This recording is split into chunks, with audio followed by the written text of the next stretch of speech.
नहमदुहु व नुसल्ली अला रसूलिहिल करीम अम्मा बाद फ़अऊज़ु बिल्लाहि मिनश्शैतानिर्रजीम बिस्मिल्लाहिर्रहमानिर्रहीम। मैं हूँ आपका दोस्त शफ़क़त अली ऑफिशियल। उम्मीद करता हूँ कि आप सब लोग ईमान के आला दर्जे पे होंगे। जैसा कि आप जानते हैं, तारुफ हर चीज़ का होता है। सूरत आले इमरान कुरान हकीम कुरान करीम की तीसरी सूरत है। ये भी अपना एक तारुफ रखती है। इमरान हज़रत मरियम इस्लाम का वालदा का नाम है और आले इमरान का मतलब है इमरान का ख़ानदान। इस सूरत की याद 3337 में इस खानदान का जिक्र आया है, इसलिए इस सूरत का नाम सूरत आले इमरान है। इस सूरत के बेशतर हिस्से उस दौर में नाजिल हुए हैं जब मुसलमान मक्का मुकर्रमा से हिजरत करके मदीना मुनव्वरा आ गए थे, मगर यहाँ भी कुफार के हाथों इन्हें बहुत सी मुश्किलात दरपेश थीं।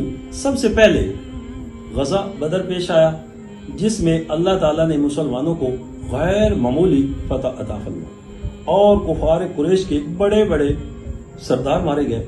इस शिकत का बदला लेने के लिए अगले साल इन्होंने मदीना मुनव्वरा पर हमला किया और गज़ा ओहद पेश आया, जिसमें मुसलमानों को आर्जी पिसपाई भी इख्तियार करना पड़ी। इन दिनों गज़वात का जिक्र इस सूरत में आया है और इनसे मुतल्लिक मसाइल पर कीमती हिदायत अता फरमाई गई हैं। मदीना मुनव्वरा और उसके अतराफ में यहूदी बड़ी तादाद में आबाद थे। सूरत बकरा में इनके अकायद व अमाल का बड़ी तफसील के साथ जिक्र हो चुका है और ज़िम्नन ईसाइयों का भी तज़किरा आया है। सूरत आले इमरान में असल रोए सखन ईसाइयों की तरफ है और ज़िम्नन यहूदियों का भी तज़किरा आया है।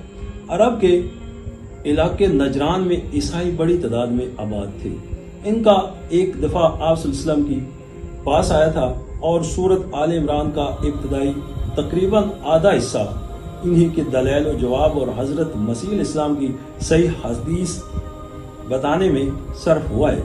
नेज़ा इस सूरत में ज़कात, सूद और जहाज से मुतल्लिक अहकाम भी अता फरमाए गए हैं और सूरत के आखिरत में दावत दी गई है कि इस कायनात में फैली हुई कुदरत खुदाबंदी की निशानियों पर इंसान को गौर करके अल्लाह ताला की वहदनियत पर ईमान लाना चाहिए और हर हाजत के लिए इसी को पुकारना चाहिए। सूरत आले इमरान मदनी है और इसमें 200 आयात मुबारक हैं और 20 रुकून।